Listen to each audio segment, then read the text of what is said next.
and welcome to the GoingGreen.com Barbershop Podcast. This is Harry. This is JD. What's up, my man? How are It's you been a doing, while. sir? I'm doing The well. dog the dog Um, days of summer are here. I know, man. It's hot, isn't it? It's freaking hot.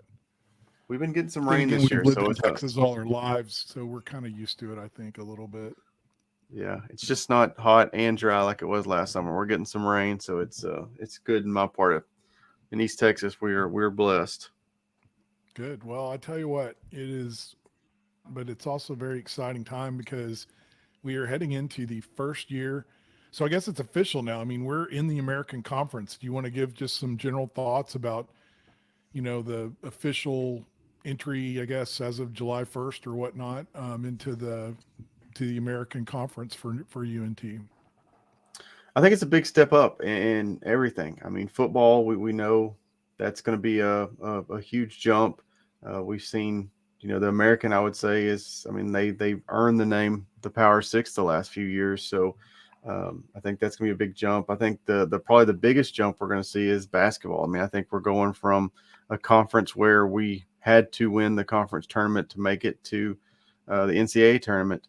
And now we're seeing where there's a chance, two, three seeds could come out of the American. I think that's going to be a big jump. But I think all sports. I mean, I think there's no sport we can look at in the American that's less competition than when we saw in Conference USA. So I think it's exciting times. Um, I think we're going to see a lot more exposure from this conference, but at the same time, um, I think it's going to be a lot more competition as well. Well, basketball, without a doubt, I think is I think we're going to fit in. Um, and I'm getting some good reports, and we'll touch base on that in just a little bit. I got a little practice report to share, but in terms of football, I think it's interesting the variance of prognosticators out there. I've seen uh, 7.5 wins, which I was like, yeah, that sounds good. And then I've also seen like 5 wins, you know, Yeah.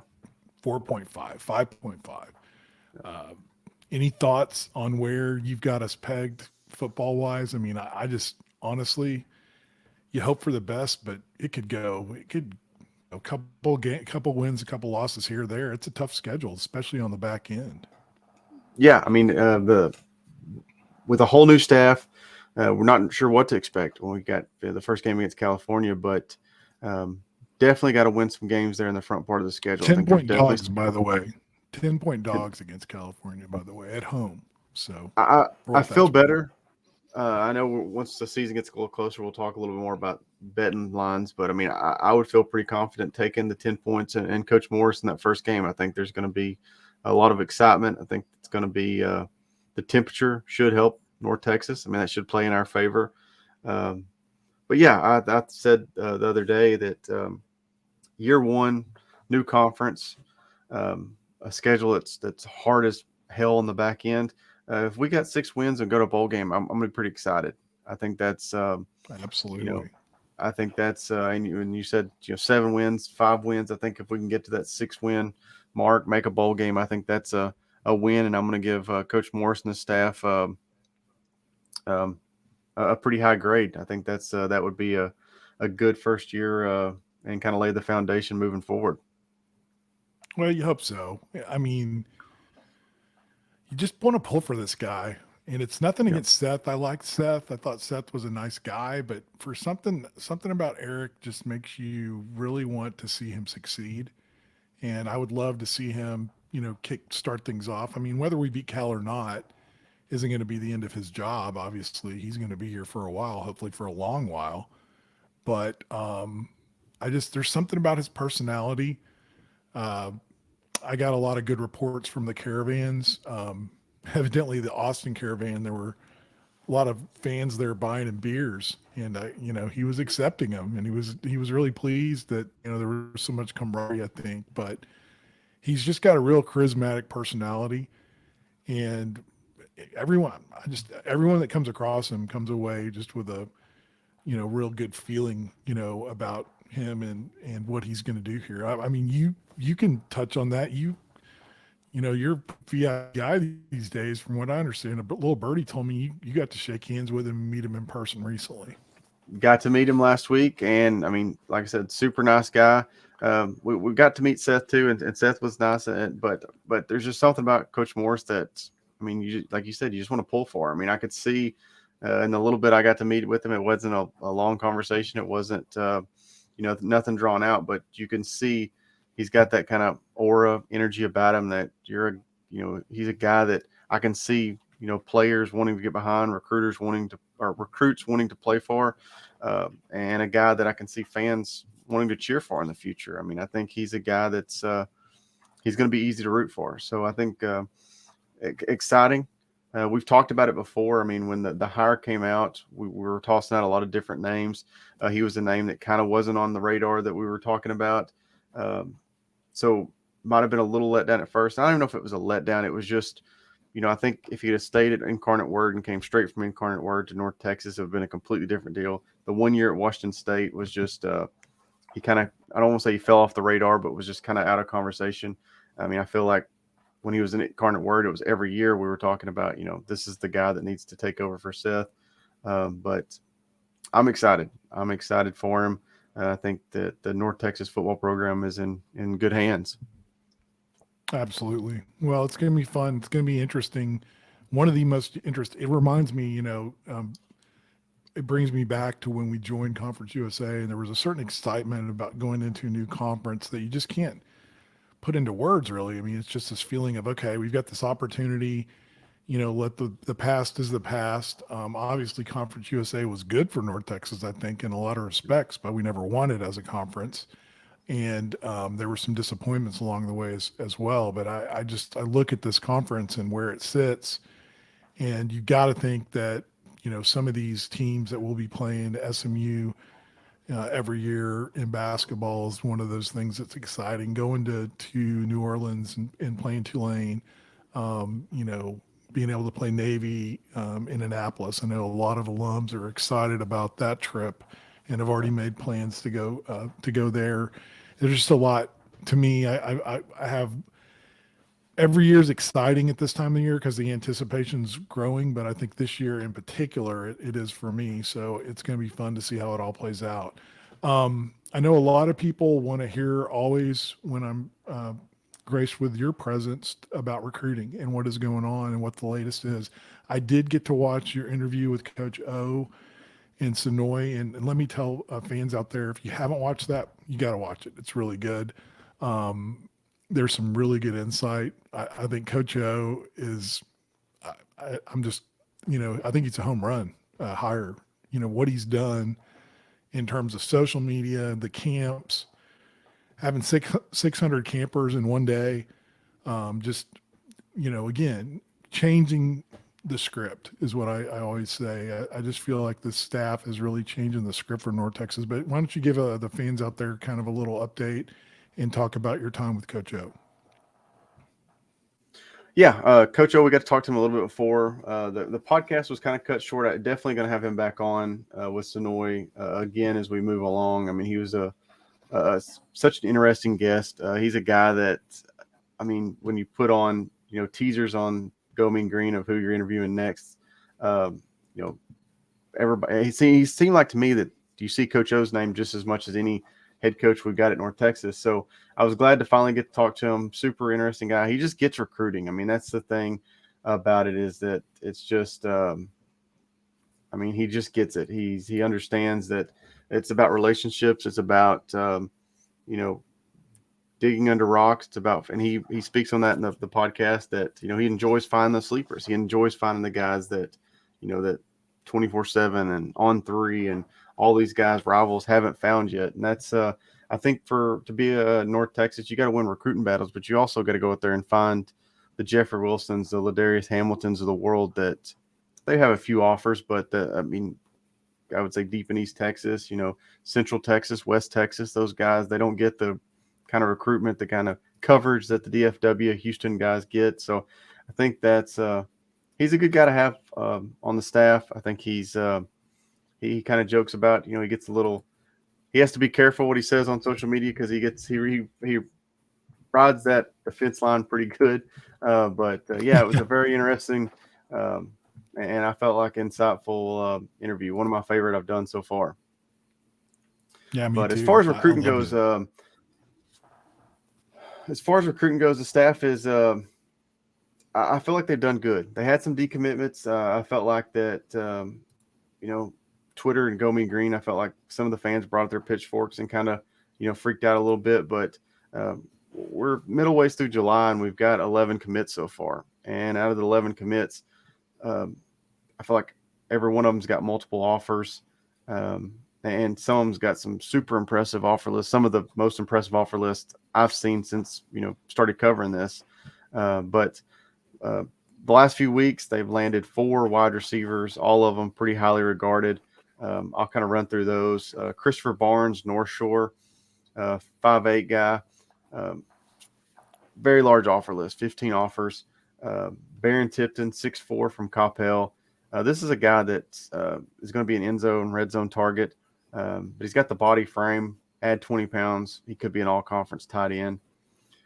Miles Coleman out of Vandergrift, smaller frame guy, 5'5", 140, kind of Jalen Darden-esque. But I seen a deal the other day. He's the leading receiver in Texas high school football returning next year. So that's pretty exciting. I think he's got like 1,700 yards last season. So that was that's exciting to watch him this next upcoming season. And then Jaquez Spraudley Demps, the Gerald wide receiver. He was a guy that wasn't really on my radar. I try to follow it pretty close, but he was a guy that posted a top 3. It was Baylor, us, and TCU. And I love North Texas, but when you see those two, Big 12 schools, you're like, which one's he choosing? And then within 24 hours, within 24 hours, he commits to North Texas. So, I mean, that was a huge recruiting win. You see a lot of these guys, and I'm not just talking about the guys. Like, I mean, you'll see a UTSA land a kid, and you're like, they'll say there's Arizona State, Texas Tech, A&M, LSU offers. A lot of those offers, are dried up at that point. They were offered by him at one point. Jaquez, I mean, he had an offer from Baylor like 2 weeks before he committed to North Texas. So that's probably one of the biggest recruiting wins so far in the Morris era. But I mean, those 4. And just on him for a minute on him. Why do you think he made that decision, or have we gotten that level of detail yet?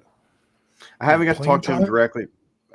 What I was told and what I've seen was 100% relationships. I think he built a good relationship here. I think Morris is going to have an exciting offense. I've heard that multiple times talking to people that has followed Morris. So I think that's the reason you see 4 highly regarded recruit wide receivers all commit within 2 weeks of each other. I mean, I think that they want to go to offense. It's going to be fun to play with. It's receiver friendly, but to me, that was relationship and playing time. Like you said, I think those would probably be the 2 biggest factors. I have not had a chance to interview him directly, but just from what I've gathered, that was the deciding factors. That's a big pickup. That may be the biggest pickup of the class right there. For sure. But I mean, 11 commits at this point. That's why I really don't. I understand that the 2 decommits were offensive linemen, and the football games won offense and defensive line. That's the biggest recruits, and those are tough to lose. You lose one to Houston, that's a Big 12 school. You lose one to UTSA, that's your rival. But I will say, I feel like at this point, middle of July, the 11 commits we've got, I feel like we're way ahead of schedule. I think once the season starts, you'll see some of these, some recruits come out of nowhere that you haven't heard of. And I think that North Texas is sitting in a really good position at this point, that they're sitting pretty heading into fall. Sounds like it. And I'll tell you what, there's no harder working staff in my mind. I mean, you and I talk about it all the time, but there's nobody working harder and out there, getting in front of guys and families and rolling out the red carpet when they come into Denton. I just feel real confident about it. I'm not worried about it at all. I will say winning some ball games this season would really help. I do think that would put some wind behind ourselves. So I'm hopeful in that particular regard. But this is early on. I mean, Eric has not even coached a game yet. So Yeah. I think the signs are very positive without a And I have doubt. talked to the staff, and I think that's a big part. I mean, you look at it. I mean, going head to head with UTSA. I mean, Coach Traylor's built relationships with some of these guys for multiple years. They bring kids on campus. They've got 2 conference championship rings. Morris can't do that. Morris hasn't coached a game at North Texas, so he can't really sell his product at North Texas. So that's something that's even more impressive. Is you do have 11 commits. There are 11 talented kids. There are 11 kids with multiple offers. Um, Recruiting battles you've already won, and you haven't even stepped foot on the Apogee and played one game yet. So I think once we get to fall, and they can we can see Morris's brand of football, get some games under our belts. You get some wins. I think recruiting's even going to pick up even more. So I think I think the staff is just as ready to get on the field and get some W's as the fans are. But like I said, I think that's gonna help recruiting more than anything. Yeah, and Coach O was hitting on some things about the portal and NIL. And I mean, NIL is challenging situation for every G5. And I promised myself I'd quit using G5. Sorry about that. But for all programs like ours right now, I think, and even some upper echelon programs, I think NIL is a real quandary. And I think there is such a thing as NIL fatigue. You and I have talked about this too. But the thing about the portal that, and I think Billy C came on the Go Mean Green and made some good comments about this, but it should stabilize, don't you think? I mean, now Coach O was saying, well, now at first when the portal opened up, there were guys that really probably didn't have any business going in the portal that were going just because why not? Let's see what happens. But now that the statistics are starting to come in and say that a lot of guys that go into the portal don't ever land anywhere, do you think, based on that we may see some stabilization on the portal in the coming months and years? I think so. I think so. I think that the biggest problem, or I think what you'll see moving forward, is a school like North Texas is when you talk about NIL and the portal. I feel like they kind of go hand in hand. Is a school like North Texas, they're going to have to use the NIL to maintain the Jake Roberts of the world's, the high upper echelon guys, Larry Nixon, those top guys.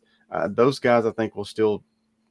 Those are the guys you're going to have to worry about going in the portal moving forward. The guys that have the talent and ability to play at the Power 5 level. The kind of middle echelon guys, I don't think we're going to see them jumping in near as much as they have the past few years, because I think a lot of those guys are the ones that are getting stuck in the portal and not finding a home. Now, I do think that, and we saw it with the last staff, that there was some guys that they recommended going to the portal. I mean, there's guys that get on staff and either get on campus and, they're not good fits, athletically, they're not good fits, personality. Some things you miss during the recruiting process. And some of those guys we saw, them encouraged to hit the portal. And I think there'll still be some of those guys that, they get on campus, they're not Division I caliber athletes. But I think as far as the Coach O was saying, 2 years ago, a kid doesn't get the right number, he jumps in the portal. I think those days are kind of over with. I think there's just too many getting left out without a home that I think that the words kind of got around, and I think most of these kids have realized that. Well, hopefully there'll be some regulation thrown at this thing too, because it is kind of crazy. It's the wild, wild west out there in some regard. But um, interesting stuff. Let's go. I know we have had quite a few questions on the website from the fans that we were going to try to go through some of those. You want to read them? You want me to read them, or how do you want to do that? You can read them if you want to. I can read them. It doesn't matter. I've got it pulled up. Because I don't have mine pulled up right now. Go ahead and read one if you want to, and then I'll read I'll one start. after you. How about that? Perfect. I'll start with Danny Mac fan. He's got a couple of good questions. Number one, if Chandler Rogers is number one, who is number two? I think it's going to be Reuter. I think that Reuter, showed good in spring. I think he's a mature kid. I still think Stone Earl's going to have some packages. I think Morris is still going to run the ball. I don't know if he's going to run it to the same extent that Seth and Blush did, but I think Moore saw that was effective. I think he saw that North Texas had success on the ground, and I think a guy like Stone Earl, a guy like I mean, really, North Texas has the ability to have three quarterbacks that not only can pass but they can run. So I think if Chandler Rogers is number one at Cal, I think he'll be listed on the depth chart. Jace Ruder number two. Okay. I've got one here from TM0097. Will there be any surprise additions to the roster before the end of the summer? What do you think? They've got some spots open.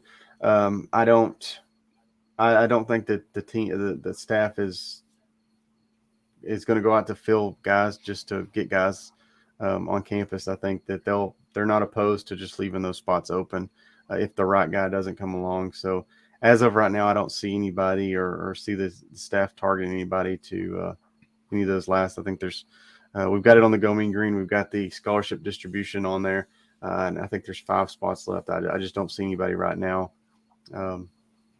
But Unless there's always those. crazy drops in their lap. Yeah. Yeah, You know, if they something signed drops in they their signed lap. the punter from Australia. So I mean, stuff like that can happen. But as of right now, I don't see anything. Okay. Here's another one. Let's see. I see one right here from Danny Mac fan that I think you would be good to answer. What's Okay. going on with basketball? Are they done with the signing class? I think you've got some No, that's a basketball great info. question. I do have some basketball stuff. First off, I'm looking at my notes here. So John Buggs is the UTSA transfer. You're familiar with him, right? I mean, you've had some interviews Yep. with him, I believe. Yep, Super he's good guy, super good player. Really He's got the only problem with John Buggs is he got his degree from UTSA and he's still a pretty big UTSA fan. So I think come football season, I think I might have to mute him on Twitter because he still does retweet some UTSA stuff quite a bit. But well, my note on him is he graduated. He has officially graduated from UTSA. He's not practicing with a team yet. This is somewhat of a practice report, actually. They had a big practice, I believe, yesterday, which it's interesting. You know where they're practicing right now? It's not the practice facility, the Keeney practice facility. It's the old snake pit. Like it's called the Ken Bonson Center, but it's on campus. Are you familiar with that? It's where that's in where the they old used to have days, that's summer. where they played. Yeah, we used Yeah. to practice there back in the Benford days. Evidently, they put a new floor in there, and it's the players really like to practice there, and it's right there centrally located. You know what I mean? Yeah, By the on campus. PEB, right there. You know, not far from everything. But anyway,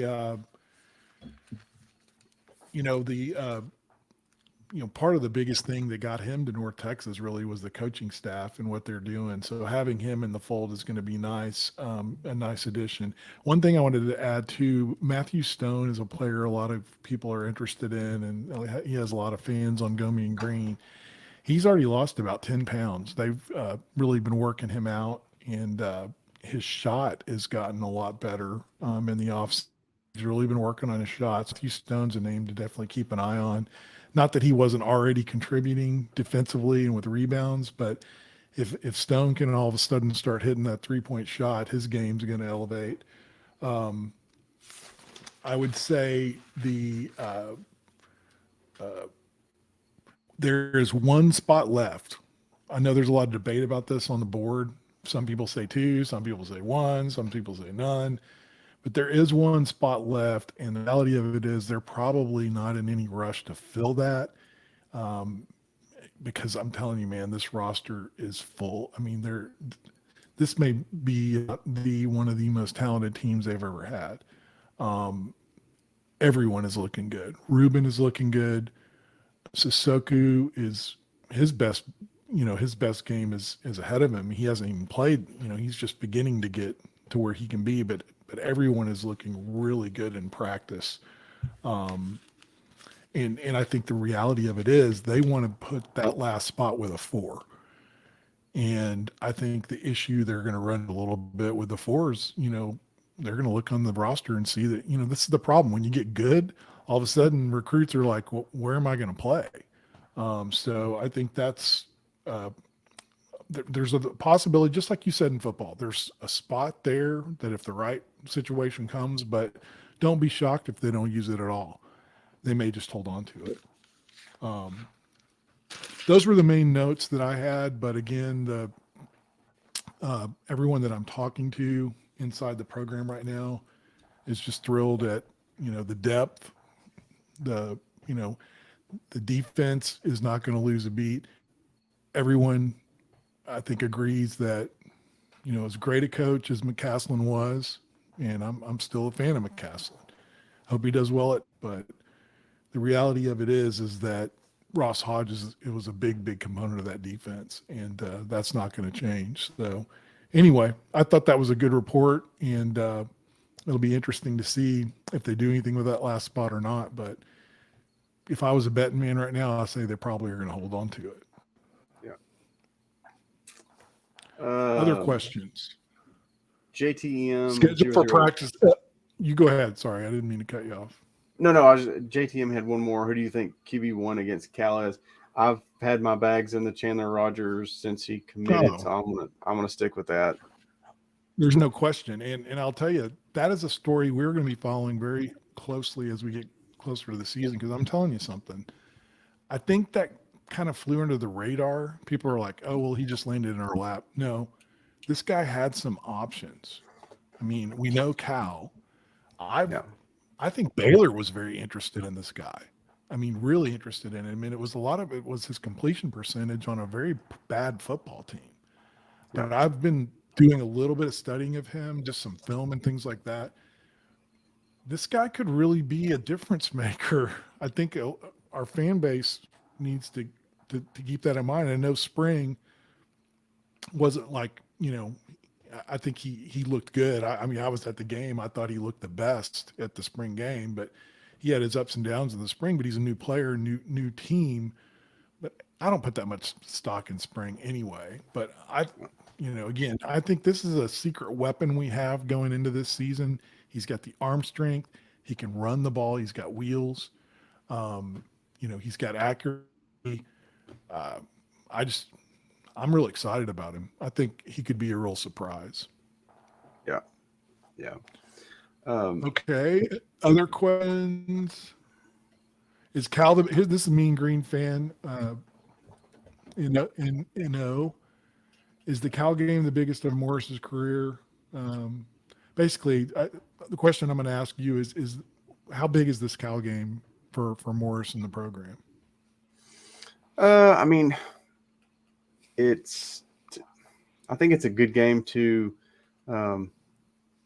I mean, if you win it, I think it's going to, really excel the excitement with the program. But I'm not going to sit here and say it's a must win by any means. I mean, it's.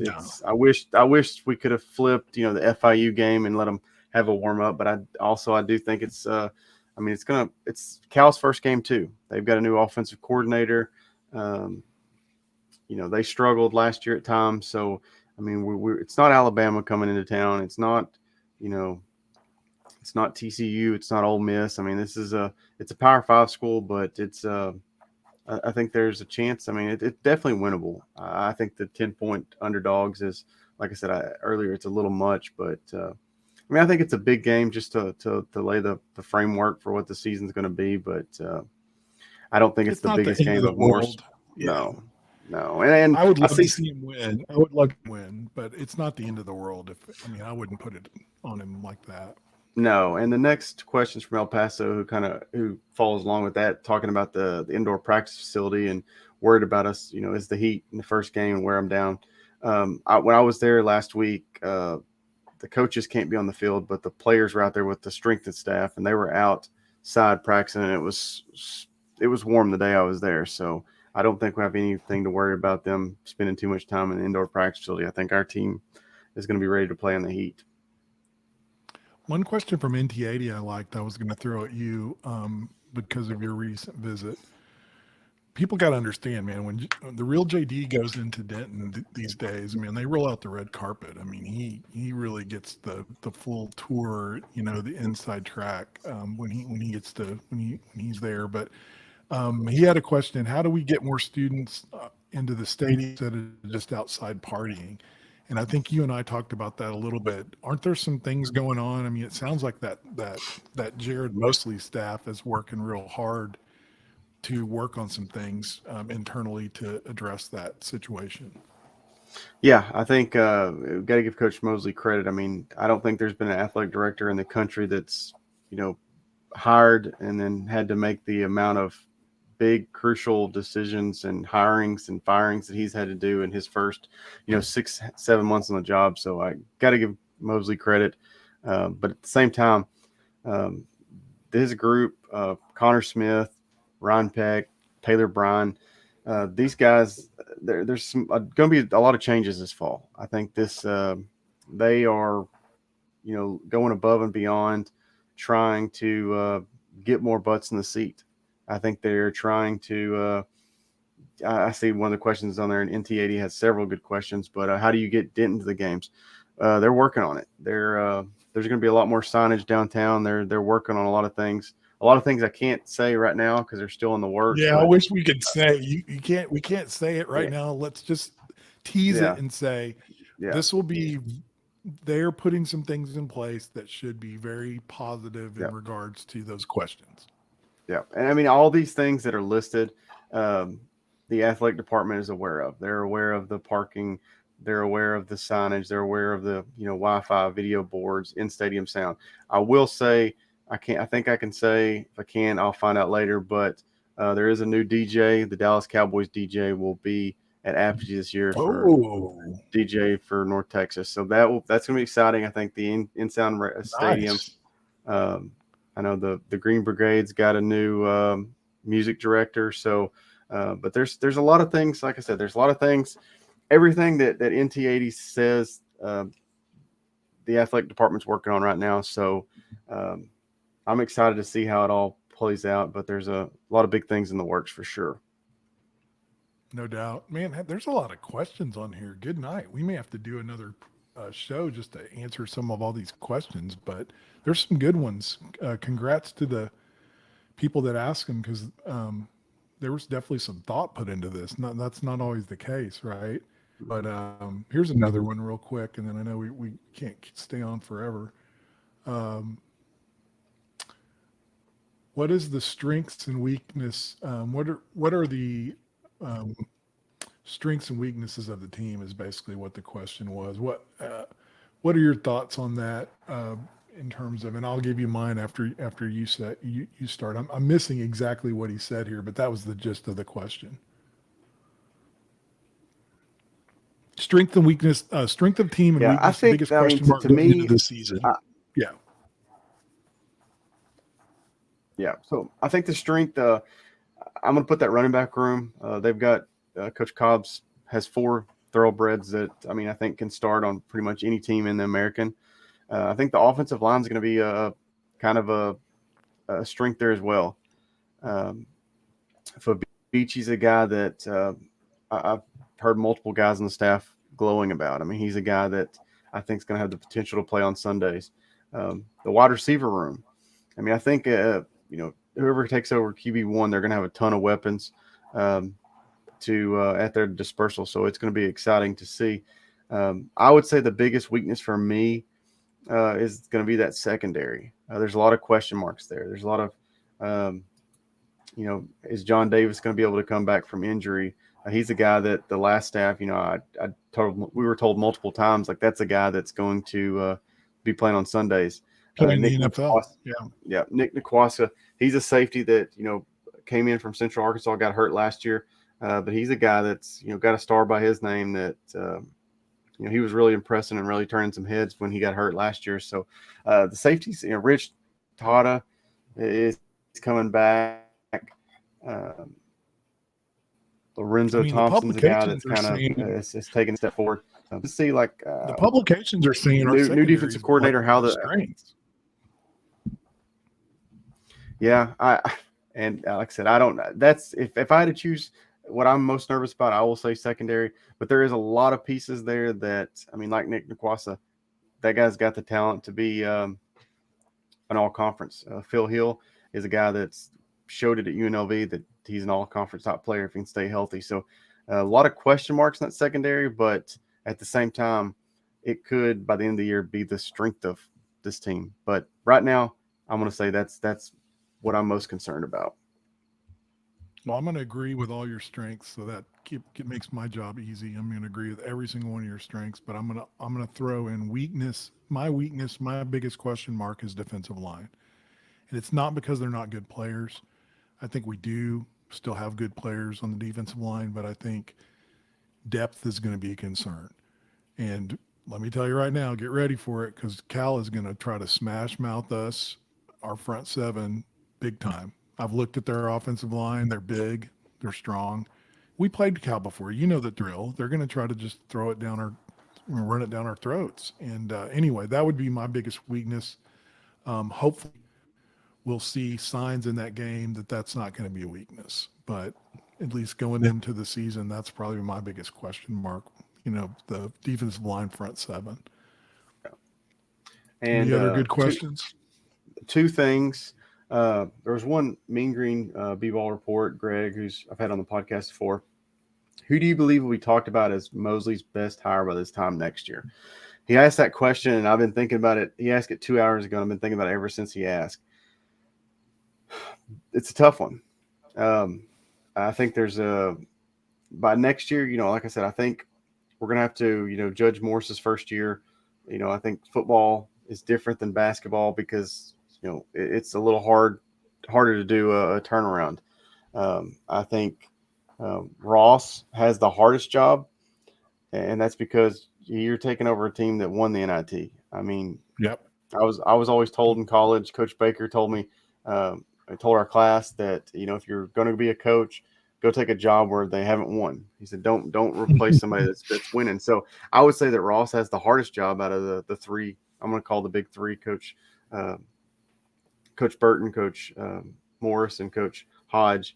Um, but if going by that, and next year, I think that Burton's got probably the best chance to make the biggest leap in year one. So to me, if I had to pick right now, and we're just going from one calendar year, I would say that Burton's probably going to be after one season will probably be classified as the best hire. Man, you took the words right out of my mouth. I think I'm right there with you. I mean, I think, and it's nothing against Jaylee. I think Jaylee was okay. I think she worked hard and did some good things. But I mean, everything I see from this guy, just his presence, he hustles, man. He's working hard, and that staff's working hard. And I think look at some of the players he's already brought in. I think we're going to be competitive right away. And I really don't know. Is the American a good women's basketball league? I'm sure it is, but I haven't really studied that very much. But I could see him having a winning season right off the bat. Yeah, and I think he's brought some. When I talked to him, they already brought in some players. He hit the portal hard. He brought in one girl that came from Wichita State. She's got American conference playing experience already.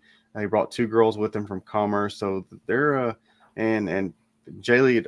We talked about the cupboard wasn't empty prior to him coming on campus, so I think that's they've got a chance to really turn that thing around and really turn around pretty quick. I got the chance to talk to Coach Burton, and he's a guy that I know we've kind of said that about everybody that Mosley's brought in so far, but Coach Burton's another guy that's going to be super easy to cheer for. I mean, he's a super likable guy, and I think that's had some great success at Commerce. That I think that the girls basketball program's in good shape.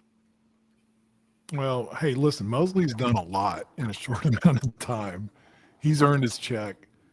And for the people that follow us, on Going Green and social media and on these podcasts, understand, I mean, we're fans of Jared Mosley. Not that we weren't fans of other ADs, because we were. I mean, we thought the world of Ren, and Ren did a great job when he was here. But if you look at what Jared has done in a very short period of time in terms of these coaching hires and firings, which aren't fun, by the way, it's pretty impressive.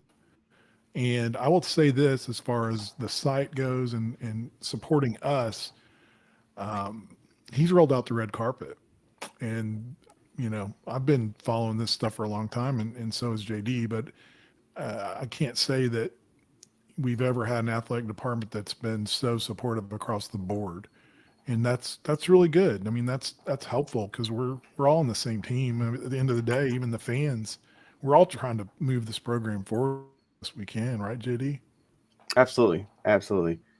And I do have one note I want to throw out there real quick. Something that I found out last week that's super interesting. That so they went. If you go to the Mean Green Sports, you go to the football roster, they have the legit height and weight. They've changed that up. That came from Coach Rule at Baylor. He did it when he went there. Um, they're not fudging those numbers, and you can see if you go through there, you can see some guys that the last staff Have that had definitely. adjustments. Some guys, so you see some guys that lost, 3 inches from last year. You see some guys that, gained, 20 pounds, lost 20 pounds. But that was pretty interesting. I learned that last week. And going through there, like I said, you can see some that changed. Some now most stayed the same, but there were some pretty big differences. So that's something. If you got some free time and you're just, killing time between now and the first game, September 2nd against Cal. That's something you can check out and see. It's pretty interesting stuff. Makes sense, though. Makes sense. Yeah. I think it's better. Let's get the right numbers up there. But I mean, having played football, I can tell you that football players do that too. I mean, if you're 5'11" and 3/4, it's a lot easier to say you're 6 foot tall, right? I mean, absolutely. If you're doing your driver's license, you add that extra 1/4 inch, no problem. But anyway, that's good stuff. And Coach Rule's reasoning behind that was on pro days. He wanted, when the NFL scouts came in, to see a guy that's 6'1", 6'2". They don't show up to see a guy that's 5'10". He said it made the program look bad, so that's the reason they did that. And like I said, I think it's pretty neat moving forward to kind of see and get an idea. That's a good thing. Hopefully we'll have lots and lots of those scenarios where NFL scouts are coming here to get our guys. So absolutely. Well, hey, that's, I think, covers a lot of what we wanted to cover tonight. It's great to connect. And I'm sure that, to those of you that we didn't get our questions, didn't get your questions answered, we're sorry. We got to shut this thing down, but we will try to answer more of those the next time. And that's something we need to keep doing, JD, because I mean, you didn't put that up that long ago. And we've already got quite a few amount of questions. So we'll keep doing that. And other suggestions y'all have, let us know. This is for the fans. So, whether it's on our social media, which JD has got here at gomeangreen.com for me, at North Texas for him, or on the gomeangreen.com board, are obviously there quite a bit. Let us know if you've got ideas or suggestions or people you want to interview. I know JD's been doing a ton of great interviews with coaches and players and everything else. But if there's someone in particular or some idea, we're always open to suggestion and appreciate the feedback. Yeah, a lot of exciting things in the work. And like I said, I think, North Texas is definitely trending in the right direction. I'm just glad to be a part of it. I think it's exciting days ahead. We got some real exciting days ahead, and more to come on that. So until next time, as always, go Mean Green. Go Mean Green.